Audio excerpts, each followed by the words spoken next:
Hey everyone, so glad you're all here with us today. Welcome to our podcast. We're local in Virginia. My name's Jason. And I'm Alicia. And this is Escape from Christianity. It's basically a show where my wife and I, we discuss things. We are converting to Judaism. We were Christians basically our entire lives. And now that we are converting to Judaism, this is basically a show about Noahides and the Noahide conversion process and what the two of us are going through. So tonight we're basically going to talk about just different things. This is our introductory episode. My wife, I met her when I was, how old was I? I don't know. I was 7. So I think maybe just give a background of like our previous Christian experience. We definitely were very serious Christians. We weren't like the type of people that just keep Christmas and Easter and go to church on those days, and then every other day of the week is just another day. Well, you were at first. At first, I mean, I came from You were basically Baptist, weren't you? Yeah, my family was Southern Baptist. My grandparents were more into it, definitely, than my mom and dad were, because my dad, when he left, he was reading the Plain Truth magazines in the 70s and 80s. Worldwide Church of God, then. Yeah, Worldwide Church of God. He was reading those, and so he believed that the Sabbath was not Sunday, but Saturday. Now, there's one thing we will have to admit here on our shows. We have to give you a little bit of an introduction of us. We were what is considered in the mainstream today as a Messianic Jew, which is a Christian that basically believes in Judaism. So they keep the holy days that the Jews keep, but they also believe in Jesus Christ. So it's kind of a mesh between Christianity and Judaism. But so anyway, you were saying about your dad. Oh, well, my dad, so both my mom and dad were raised Southern Baptist, but my dad, as a teenager, before he went into the Marine Corps, he used to pick up the Plain Truth magazines. And so that's where he, I think, began becoming religious as a young man. And then he went to Japan, and he was in Japan for many years, so he didn't really, keep up with religion or anything like that. He was just really engrossed in everything he was doing in the Marine Corps.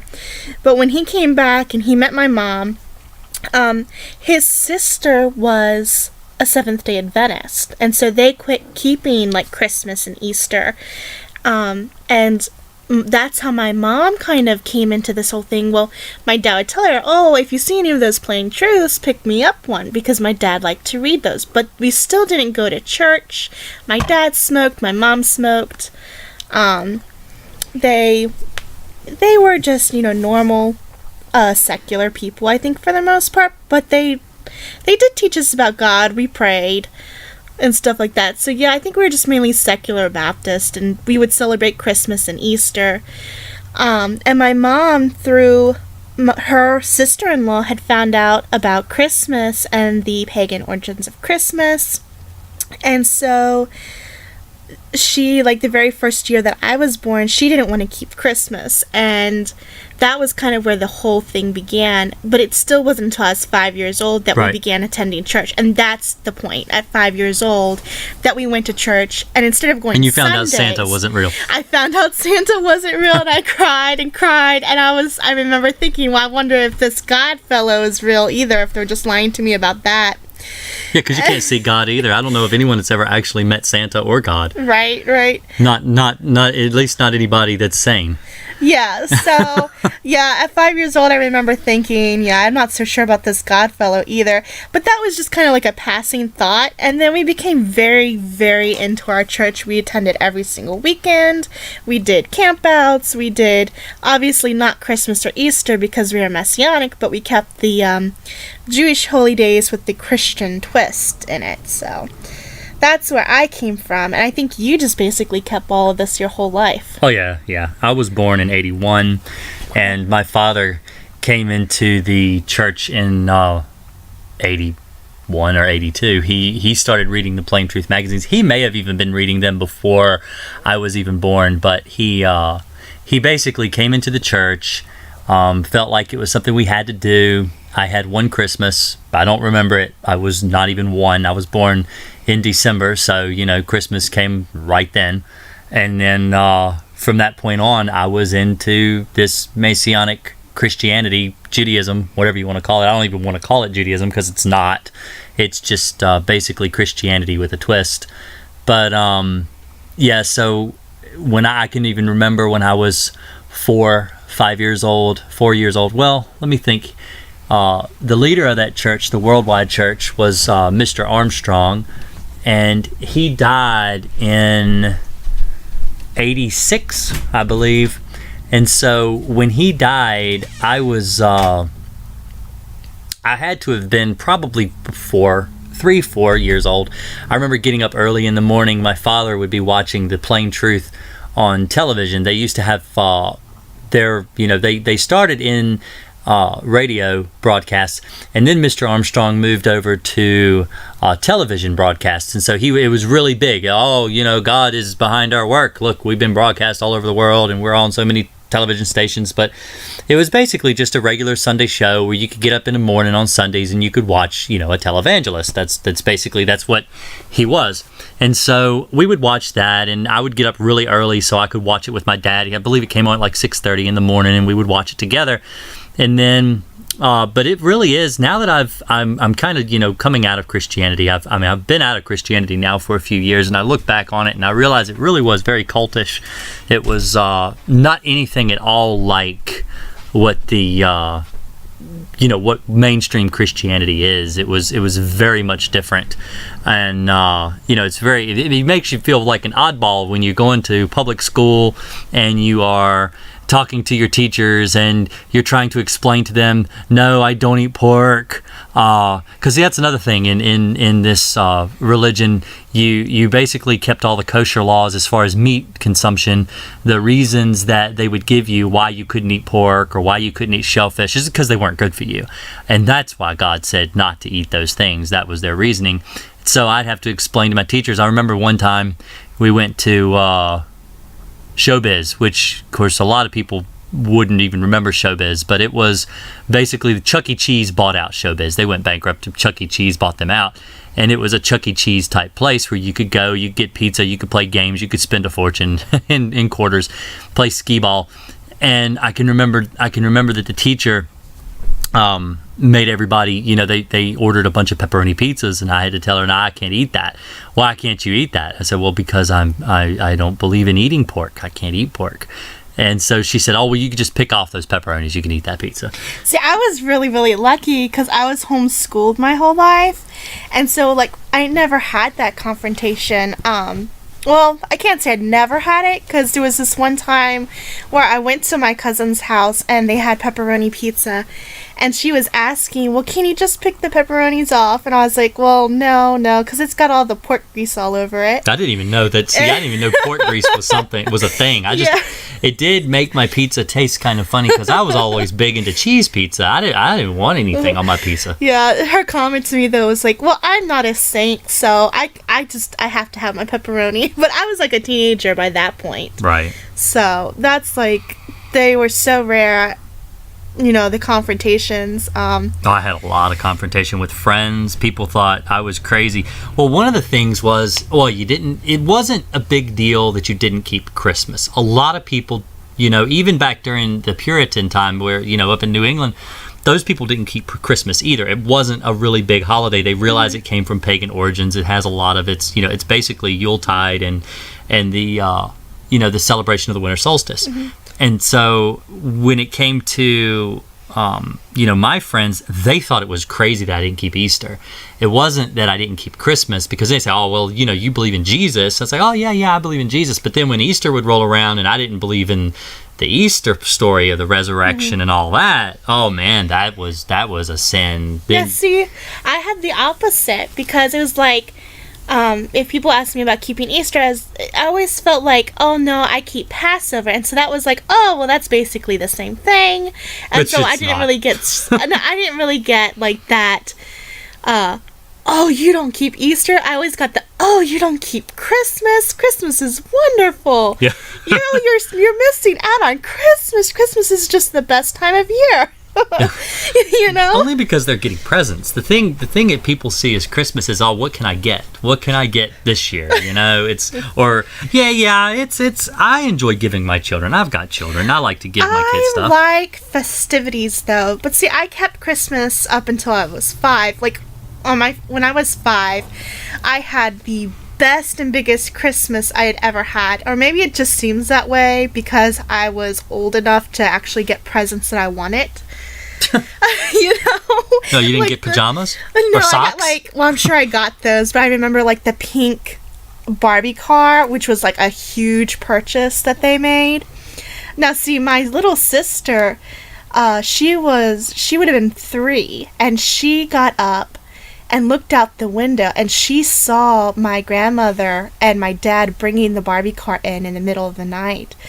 And she, after we had opened all of our presents the next morning, she went up to my grandmother and whispered in her ear, "I know you're really the one that brought the car for me." So at 3, even my little sister knew that Santa wasn't real. Right. But, I was 5 and ignorant. But I understand, the whole setting up the tree and decorating your house and having, this home, warm, cozy family celebration. I get that. I get that from a mom and a woman standpoint. Well, the thing is, though, now that we've been converting into Judaism, I realize that there is so much more, in my opinion. Now, this is strictly my own opinion, and I know a lot of people share this opinion, at least those who are Jewish.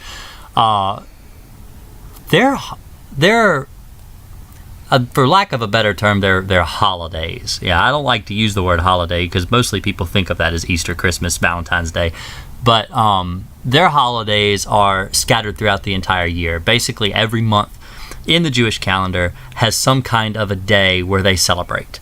They celebrate every Shabbat or Sabbath, which is the 7th day, and it's every time. It's a big celebration where, they rest from work. It's something they always look forward to. Since I've made friends who are Jewish, I find that every single Friday they wish everybody a happy Sabbath. They say Shabbat Shalom. It's a really big deal. And that's every week. They have this big celebration every week. And that to me seems... why would you have one celebration a year like Christmas when you could have a celebration every week? You could get together with family and friends and relatives and see everybody every week. And to me, it seems like that's how you keep your family closer. Yeah, no, I absolutely agree with that because the Sabbath, even as, we were Christian keeping the Sabbath, and every Friday night, we did have the big meal. We set the table. We lit the candles. Now, we weren't lighting candles because of Jewish tradition or anything like that. Just to light them. Lighting candles in the sense of, when you have a nice meal and you set a table, you light candles, you know, and you have a bouquet of roses. And so that's the way in which we lit candles. And, we had fresh baked bread and just a really nice meal. And it was our nicest meal of the week would be Friday evenings. And so... we did have a lot of that tradition. I can just understand, And now, for those that don't understand, too, also, the Sabbath, or the day, not just the Sabbath, but any day, starts at sundown. So, basically, you have the sun goes down, and then you have the first 3 stars that arrive in the sky, and that is the arrival of the next day. So it's not this day starts at midnight, or day ends at midnight, or the day starts at 12:01. It's the day starts when the sun goes down. So on Friday night after the sun, and I'm looking now outside and I can see the sun going down. As the sun goes down, the sky gets orange and pretty and pink, and then it gets nice dark deep shade of blue. And then you'll see those first 3 stars come out, and that is sundown. And so that's when Saturday starts for the Jewish world. So they start their meal at sundown. So they'll start their big celebrations. They may read some Torah. They may, it depends on the family and their traditions and what they do. But every family is different. Everyone has different traditions. But I find that my family... you really do need that gathering around. You really need that get together after the hubbub of the whole week. Everybody's been so busy with school or work or chores or, just the rigmarole. It's nice to be able to sit down, have a nice meal, no interruptions from your cell phone or your tablet or your, computer or all the different things that bother you through the week. You don't have that. Right, and that's great. Right. Yeah, it's nice. Yeah, we missed out on a lot. Like, growing up, I know that me and my sisters, there were things that we would like to have done on Saturday, and we used to complain about it, how we could never do anything. Like, we wouldn't be able to go cheerleading or Girl Scouts and different things. Or if we had gone to public school, we couldn't go to proms because a lot of them were on Friday night. Or I remember, like, one of my boyfriends asked me out to a concert, but it was on a Friday night and I wasn't allowed to go. And so I was, like, really bummed because it was my favorite band.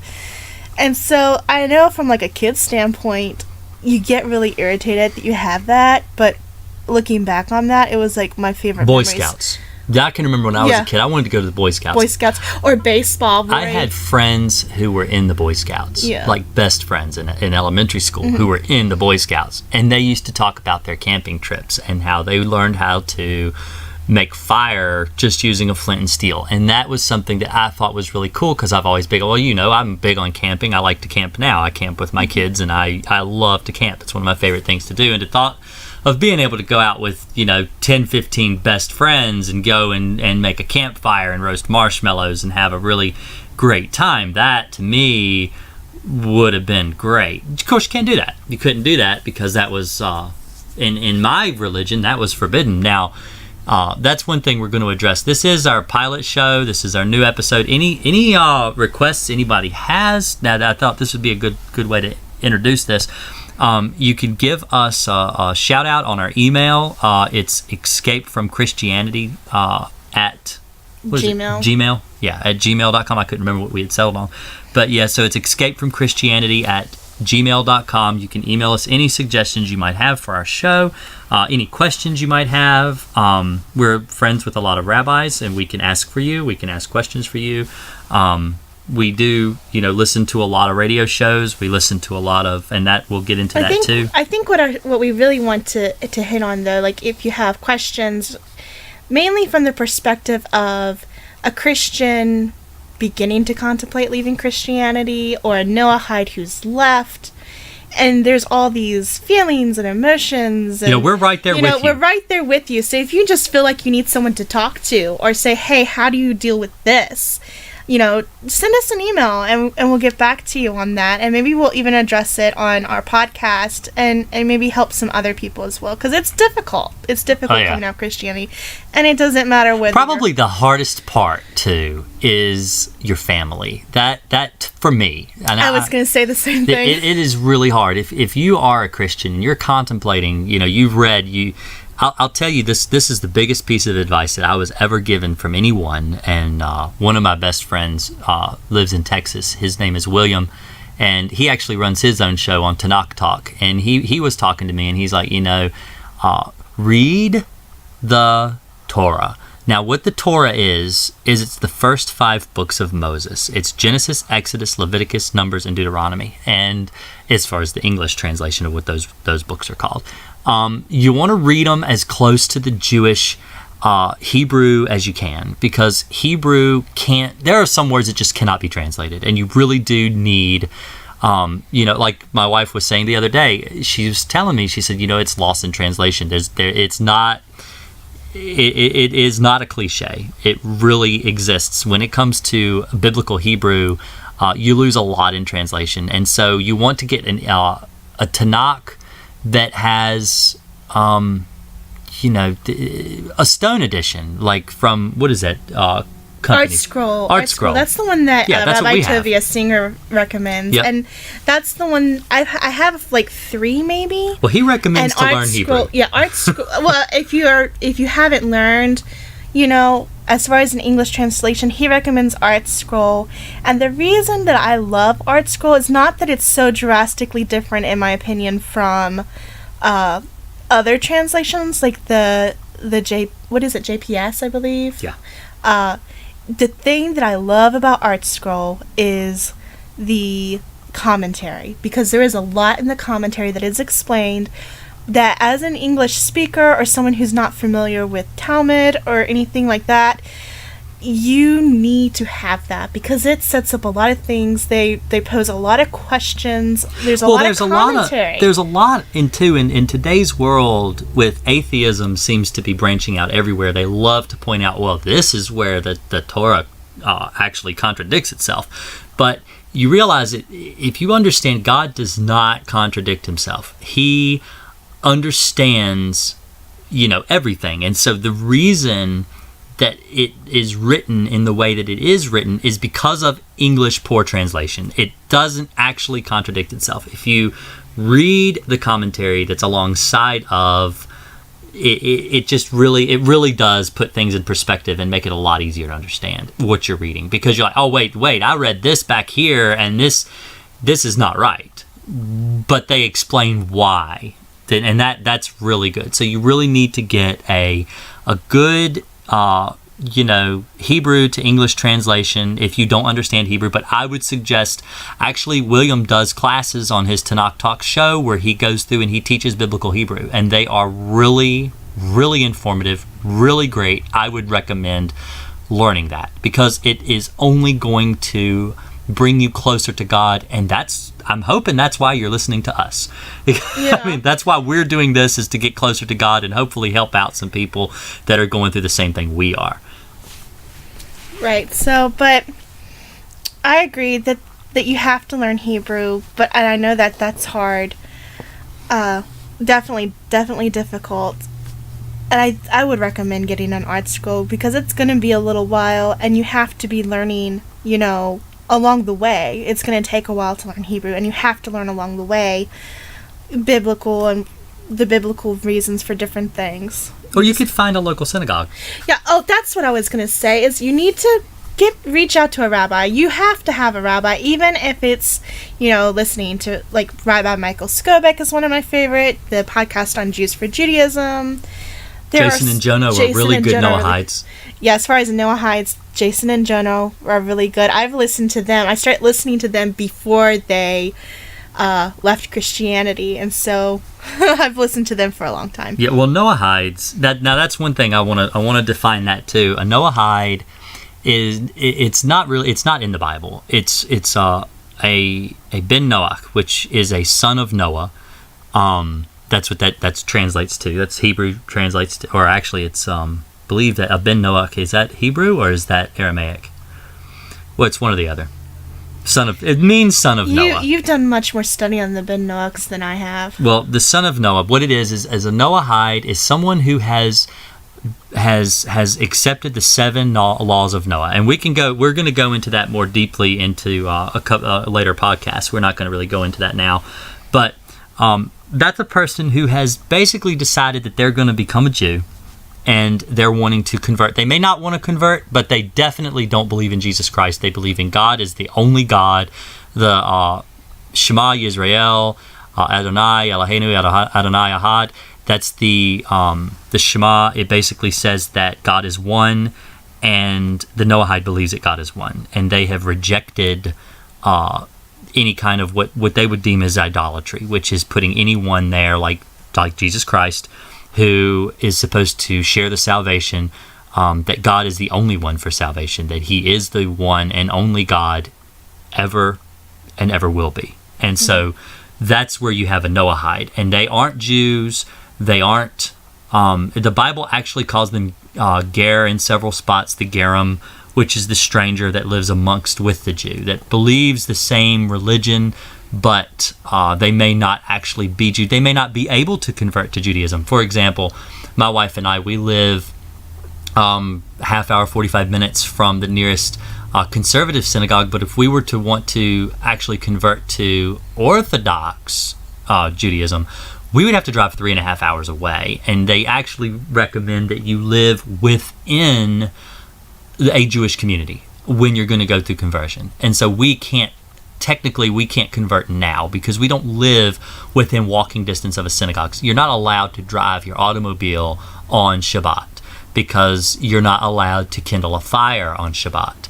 And when an internal combustion engine runs, it is kindling fire over and over and over and over again. That's how a car works. And so you're not allowed to drive a car. You have to walk. You could maybe ride a horse. I don't know those laws. With the Reform, they don't really pay attention to many of those laws. I know both Karaite and Conservative allow for driving a car. Well, the world is so rural, and I can kind of understand that, but the law is plain that, it is in Exodus. Right. Exodus, Leviticus. Beyond a shadow of a doubt, because I've spoken to a Karaite rabbi, and they basically admit that, yes, it is a sin, but we are dispersed, and, we pray for forgiveness for it. Well, there are a lot of laws. But there's an importance for, a higher importance for gathering together at the synagogue on the Sabbath. And that's basically what I got from a take on a rabbi that was Karaite. I don't really think that the conservatives. I think the answer was it's a difference in interpretation. Right. Which I understand that, but I agree that a combustion engine, it's definitely fire. It's certainly not ideal. I think that as far as questions as a Noahide that I would have is that, are we all expected to live into cities? Should every Jew live in a city where they, How do you have a farm? Yeah, I like the more rural life. I grew up, a half hour from town on a mountain, 3 miles up a dirt road. We couldn't walk to anywhere, You had to take a car, you had to take a truck, you have to have transportation to get anywhere. And we were very, very, very rural. And I like that. And I have friends, who are very adventurous, some who live in Alaska, out in the sticks, and... You take a helicopter to get to their house. Yeah, they actually take planes, to get... And they do not go to town. And so, it feels like sometimes it would be confining as a Jew, or especially converting to Judaism, that you're not, if you enjoy the peace and quiet of rural life, that's something that you would almost have to give up if you're dead set on becoming an Orthodox Jew. Right. With the restrictions that they put on you. I think as a Noahide, like I said, I'm like a couple years into this journey now. And there are still things that I don't understand as a Noahide. I've come a long way, because I remember when we first came out, we didn't believe the Talmud at all. We thought the Talmud was crap. And, Well, the thing is, when you're in Christianity and people want to talk to you about the oral law, you're like, well, what is that? What is the oral law? And they tell you that it's this book that basically promotes child abuse, murder, stealing from people. That anybody that's not a Jew is not a human. These are the bad things you hear. Yeah, this is what you hear as a Christian when they want to point out, this is why Christ hated the Jews. This is why the Romans killed Christ. This is why, this is this stuff. But the truth is that it's really just misinformation. It's really... If you're going to read, this is something that you really need to do. And if you're going to read the oral law, you really need a rabbi to read it with you, because you will not understand it. You will be misled. You will not. It is designed to be read with a rabbi. It is not. It is a textbook. It's like if you give a history book to a child that's a really bad example. If you give a child a math textbook and you tell them just to go through and do it, they might be able to get some answers right, but more than likely they're going to need some instruction to understand exactly what addition is, what is subtraction, what is multiplication, what is division, how do you do these, what's a fraction, what's a decimal, order of operation. Yeah, how do you do that without guidance? So you really do need, picture it like the rabbi's a teacher and you're the student, and the textbook is the Talmud and the Tanakh. You really need a rabbi to walk through both of those with you and to explain to you, because the people that wrote the Mishnah, that wrote the books that make up the oral law, they expect that you already understand the Torah and the Tanakh. They expect that you understand those books already. And if you don't have a full understanding, you do not need to read the oral law. It's just you're not ready. It's building blocks. You have to start at the bottom to get to the top. And if you, if you start and you work on it and you really have ambition and you could be reading the Talmud in a few years. It's not going to take that long. If you really try hard and you've really got your heart set to do what's right, then you can. But I absolutely, you should never read. I am not to the point where I can read the Talmud. I would have to have a rabbi. I still need a rabbi to help me with everything. And now my daughter is walking in the room on us, so I'll be right back. I'm going to let my wife speak for a little bit. I'm going to take care of her. Actually, I think we'll just go ahead and wrap it up there. I think that that's a 30-minute show. 30 minutes now. And I think next week where we should pick up, because we didn't really get through how we transitioned from Christianity. And I know a lot of people, if you're married or in a relationship, that switching from Christianity, even if you're not highly religious, into Judaism or being a Noahide, that it can put a lot of stress on the relationship. And so next week we'll probably talk a little bit about that and how the transition was for us as a family and as a couple and with our families. So we'll talk to you next week. Bye. Have a good evening. Oh, and don't forget, escapefromchristianity@gmail.com. That's our email. Hit us up.